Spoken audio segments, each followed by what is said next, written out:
Hello, class 11th. We are discussing chapter 4 business services. Banking services we already have discussed. Now, today we'll be discussing our second type of services, business services, that is insurance. Insurance term is very much common, and you might have aware that no two-wheeler or four-wheeler can run on the road without insurance. Okay बिना insurance के एक दिन भी two wheeler या four wheeler नहीं चल सकता. ये तो बात हुई व्हीकल इंश्योरेंस की. Life insurance is also there. Okay, marine insurance also there, health insurance also there. So you all are acquainted with all these terms, but now the meaning, let's discuss its meaning. What is the meaning? So insurance is a contract under which one party कौन? Insurance company agrees in return of a consideration to pay an agreed sum to another party. ठीक है, एक contract है जिसमें एक party जो है insurance company, वो एक कंसिडरेशन यानी कि जो प्रीमियम होता है उसके बदले जो अनादर पार्टी है यानी कि insured, IC means insurance company, P for premium and I for insured means जो इंश्योरेंस पॉलिसी लेता है. So insurance company make a promise to pay a sum to insure in the consideration of the premium. Okay, if something happens, if some incident occurs with insured, then insurance company promises to pay a certain sum in the consideration of premium. Okay, to make good for a loss, damage or injury. उसको loss, damage या injury जो होती है उसके कारण वो insurance company promise करती है to make good to something of value in which the insured has financial interest. ऐसी कोई भी एसेट जिसमें कि इंश्योर्ड का फाइनेंशियल इंटरेस्ट है. आज मैंने अपने टू व्हीलर का अगर इंश्योरेंस कराया तो मेरा उसमें फाइनेंशियल इंटरेस्ट है. ठीक है, आज मैं अपने नेबर के टू व्हीलर का इंश्योरेंस नहीं करवाऊंगी क्योंकि मेरा उसमें कोई फाइनेंशियल इंटरेस्ट नहीं है. Okay, if we talk about life insurance then a person can take policy on the life of his family members like wife and like children, but he will not avail any policy for any of the person who is going on road. Means उसका financial interest उसमें होना चाहिए. ठीक है, now let us talk about the principles. So 7 principles are there. One is utmost good faith, second is insurable interest, third is principle of indemnity, fourth is principle of proximate cause, fifth is principle of subrogation, then principle of contribution and principle of mitigation. So let's discuss one after one. First of all, we'll start with principle of utmost good faith. अब utmost good faith क्या होता है कि एक ऐसा contract जो कि insurance company और इंश्योरर के बीच में होता है, इंश्योर्ड के बीच में, सॉरी, होती है. तो जो इंश्योरर और इंश्योर्ड के बीच में होता है वहाँ पे गुड फेथ होना चाहिए दोनों में. ठीक है, insurance contracts are based upon mutual trust and confidence between the insurer and insured. दोनों के बीच में म्यूचुअल ट्रस्ट और कॉन्फिडेंस होना चाहिए. It is a condition of every insurance contract that both the parties, insurer and insured, must disclose each fact and information related to insurance contract to each other.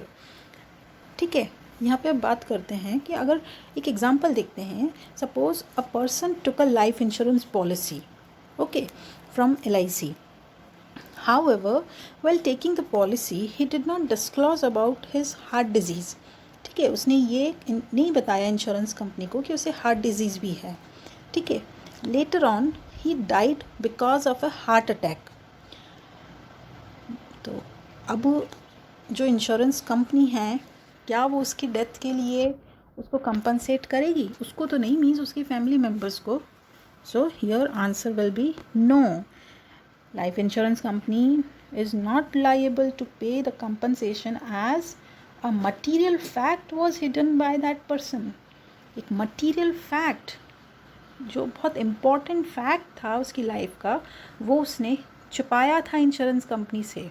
तो जहाँ पे अगर कोई भी इस तरह का important fact छुपाया जाता है, वो दोनों साइड से हो सकता है. वो इंश्योरेंस कंपनी के लिए भी एप्लीकेबल है और वो इंश्योर्ड के लिए भी एप्लीकेबल है. ओके. तो मीन्स दोनों का ही जो कॉन्ट्रैक्ट होता है वो म्यूचुअल ट्रस्ट और कॉन्फिडेंस पे बेस्ड होता है, और उसमें उनको कोई भी फैक्ट उन लोगों को हाइड नहीं करना चाहिए. तो यहाँ इस एग्जांपल में LIC will not pay compensation to that person because he hide the fact that he had heart disease, है ना. उसने ये फैक्ट छुपाया था कि उसको हार्ट डिजीज़ थी, इसलिए उसको इंश्योरेंस कंपनी पेमेंट नहीं करेगी. सेकंड प्रिंसिपल है इंश्योरेबल इंटरेस्ट. अब इंश्योरेबल इंटरेस्ट का मतलब होता है कि जो फाइनेंशियल इंटरेस्ट या इकोनॉमिक इंटरेस्ट या पेक्यूनियरी इंटरेस्ट. ठीक है, एक वर्ड आता है बुक्स में pecuniary interest. See here this, it means some pecuniary interest. Pecuniary means economic interest in the subject matter of insurance contract. The insured must have insurable interest in the subject matter of insurance like life or property. For example, if जैसे मैंने अभी आपको beginning में भी बताया था कि मैं अगर लाइफ इंश्योरेंस पॉलिसी लूँगी तो मैं अपने फैमिली मेम्बर्स के लिए लूँगी, क्योंकि उनकी लाइफ में मेरा इकोनॉमिक इंटरेस्ट है. ठीक है, मैं ऐसे ही कोई भी जो अननोन है उसके लिए मैं पॉलिसी नहीं ले सकती. Okay. So a person is said to have an insurable interest in the property if he will be adversely affected by its destruction. इसी तरह से अगर जैसे कोई पर्सन अपने फैक्ट्री के लिए या अपने घर के लिए अगर वो इंश्योरेंस पॉलिसी लेता है, तो वो लेता है अगर वो उसके डिस्ट्रक्शन से उसको वो बैडली अफेक्ट हो रहा है, तो ही वो उस प्रॉपर्टी के लिए लाइफ इंश्योरेंस पॉलिसी ले सकता है. Okay. So insurable interest also clear. Okay. But here one exception is also there. A trustee holding property on behalf of others has an insurable interest. जैसे आज आप अपने कोई भी गोल्ड या अपना कोई भी ज्वेलरी आप किसी के पास में गिरवी रखते हो, तो वो ट्रस्टी हुआ आपकी ज्वेलरी का. तो वो जो ट्रस्टी है, a trustee holding property on behalf of others. ठीक है, he can take insurance policy on that property because if the property destruct or property get damaged, then the trustee will be adversely affected by it. Okay. तो यहाँ पे ये एक exception भी है, ये आपको ध्यान में रखना है. Then next is principle of indemnity. Indemnity means security against loss. Indemnity का मतलब होता है security against loss. So principle of indemnity applies to all contracts except the contract of life insurance. ठीक है, यहाँ पे आगे अभी हम चल के बात करेंगे कि इंश्योरेंस दो तरह के होते हैं. एक तो जनरल इंश्योरेंस, ठीक है, और एक होता है लाइफ इंश्योरेंस. ठीक है. अब लाइफ इंश्योरेंस में वो तो लाइफ पे लिया जाता है। अब जनरल इंश्योरेंस में बाकी दूसरे सारे तरह के आएंगे, जैसे फायर इंश्योरेंस हुआ, या मरीन इंश्योरेंस हुआ, या एक्सीडेंटल पॉलिसी हुई, या हेल्थ इंश्योरेंस हुआ, या क्रॉप इंश्योरेंस हुआ, ठीक है। तो वो सारे जो हैं वो जनरल इंश्योरेंस में आएंगे। तो जनरल इंश्योरेंस की जो टाइम लिमिट होती है वो 1 ईयर होती है, और लाइफ इंश्योरेंस की तो अनलिमिटेड होती है, ठीक है ना। मैक्सिमम 30 ईयर्स होती है उसके लिए। तो यहाँ पे प्रिंसिपल ऑफ इंडेमनिटी जो है वो केवल और केवल वो अदर इंश्योरेंस यानी कि जनरल इंश्योरेंस जो है उन्हीं पे एप्लीकेबल होता है, ठीक है। वो लाइफ इंश्योरेंस पे एप्लीकेबल नहीं होता है, because estimation regarding loss of life can not be made, ठीक है। अगर कोई प्रॉपर्टी डैमेज होती है तो उसका एस्टिमेशन किया जा सकता है कि वो प्रॉपर्टी की एस्टिमेटेड कॉस्ट कितनी होगी, बट अगर किसी पर्सन की डेथ होती है उसकी लाइफ का एस्टिमेशन, उसकी लाइफ के लॉस का एस्टिमेशन नहीं किया जा सकता। So this principle of indemnity applies to all contracts except the contract of life insurance. The objective of contract of insurance is to compensate to the insured for the actual loss. Okay, these contracts provide security from loss, and no profit can be made out of these contracts. Okay, क्योंकि अगर loss नहीं हुआ है, suppose अगर 1 year का time period निकल चुका है और 1 ईयर तक अगर किसी प्रॉपर्टी पे जो इंश्योरेंस लिया गया था, सपोज़ फायर इंश्योरेंस लिया गया था, और प्रॉपर्टी को कोई लॉस नहीं होता है, तो वहाँ पे इंश्योरेंस कंपनी कोई भी कंपनसेशन नहीं करेगी। Okay, so it is written that and no profit can be made out of these contracts.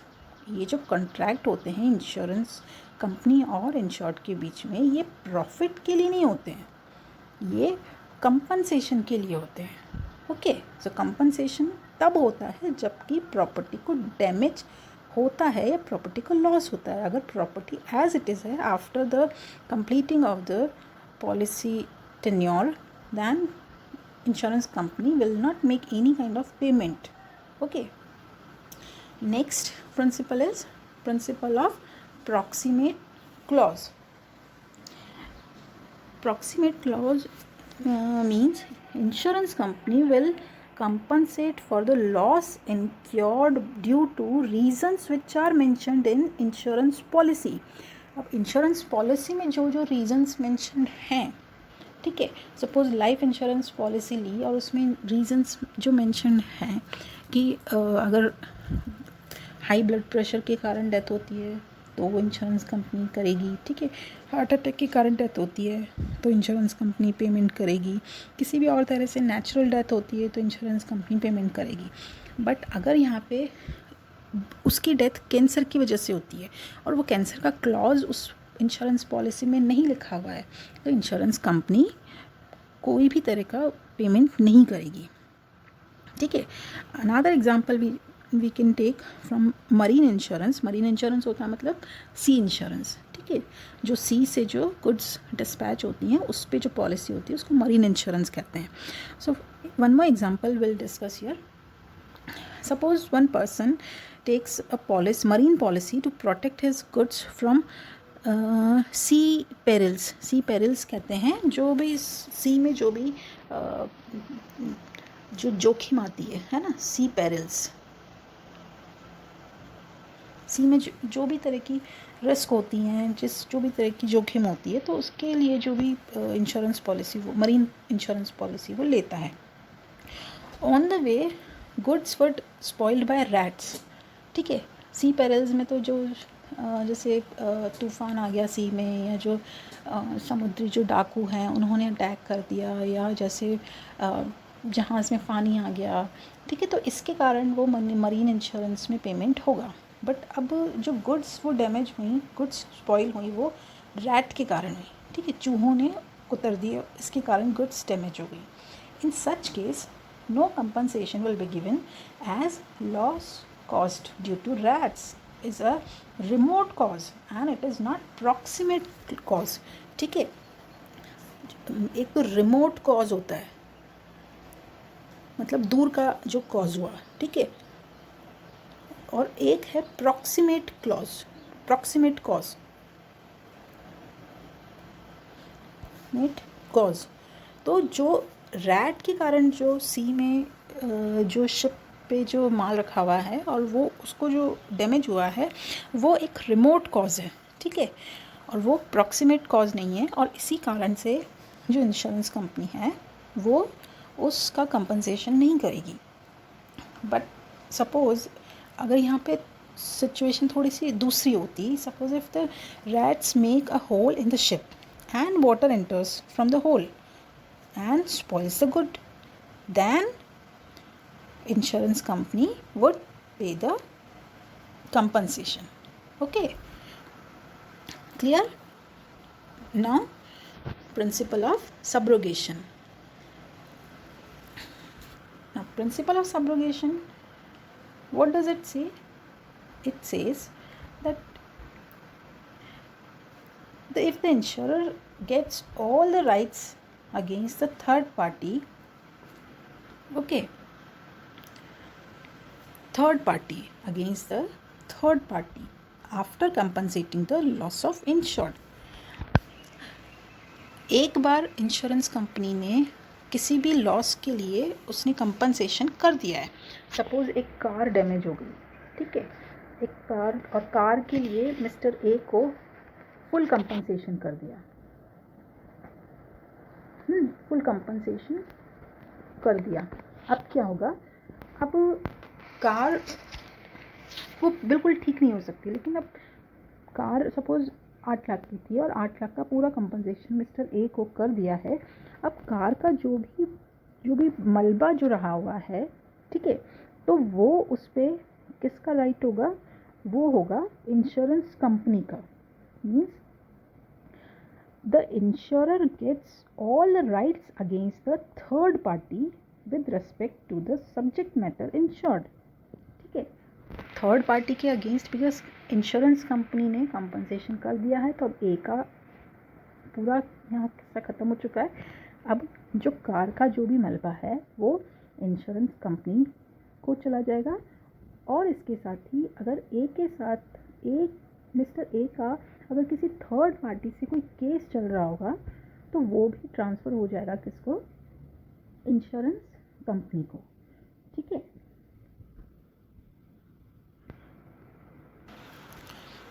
Here one more example, let us see.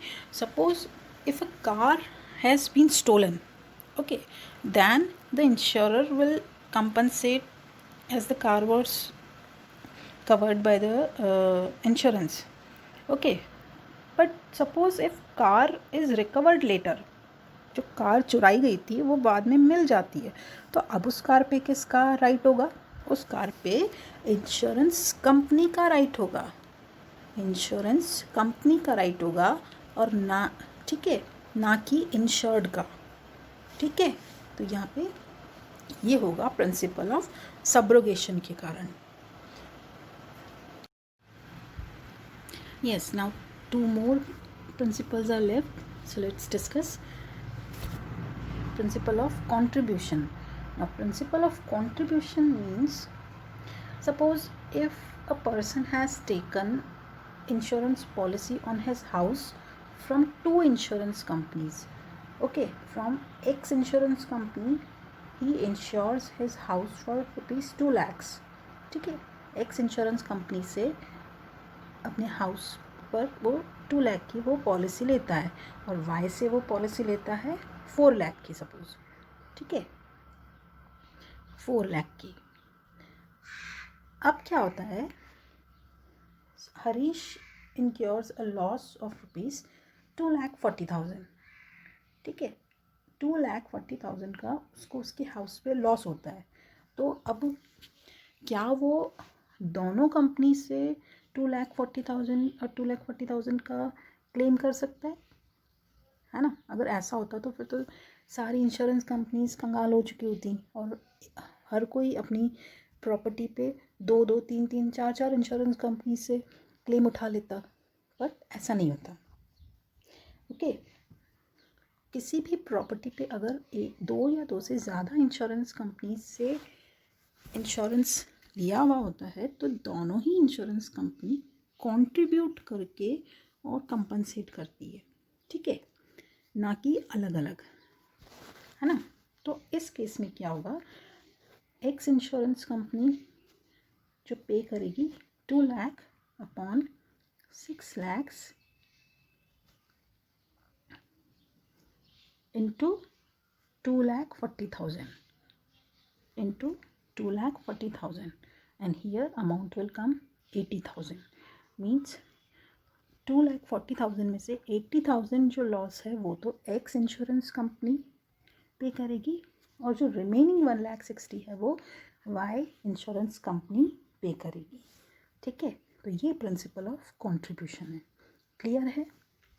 And now let us discuss this last principle of insurance, that is principle of mitigation. According to this principle, insured must take reasonable steps to minimize the loss or damage to the insured property. ये principal क्या कहता है कि अगर property पे कोई damage होता है इंश्योर्ड की आइज़ के सामने, ठीक है, सपोज़ किसी इंश्योर्ड ने फायर इंश्योरेंस पॉलिसी ले रखी है अपनी फैक्ट्री पर और फैक्ट्री में आग लग जाती है, ठीक है। अब फैक्ट्री में आग लग रही है, उसका माल जल रहा है, बट ऐसा नहीं है कि जो इंश्योर्ड है, ठीक है, जो पर्सन है वो खड़ा खड़ा तमाशा देखता रहेगा, ठीक है, नहीं, उसे क्या करना चाहिए, he must take reasonable steps to minimise the loss और डैमेज, ठीक है। ये प्रिंसिपल ये कहता है कि उसको अपने सारे एफर्ट्स करके और उस जो लॉस या डैमेज को मिनिमाइज करना चाहिए, ठीक है। अगर सपोज़ कोई इंश्योरेंस कंपनी ये प्रूव कर देती है कि उसने मिनिमाइज करने के लिए उसने रीजनेबल स्टेप्स नहीं लिए, तो यहाँ इंश्योरेंस कंपनी कंपनसेशन से मना कर सकती है, okay. So this principle of mitigation says that insured must take reasonable steps to minimize the loss or damage to the insured property, otherwise the claim for the insurance company may be lost, okay, from there insurance company may be lost, okay. So these all were the principles of insurance. Hope you have got. Now we'll discuss types of insurance in our next session. Till then, goodbye. Take care.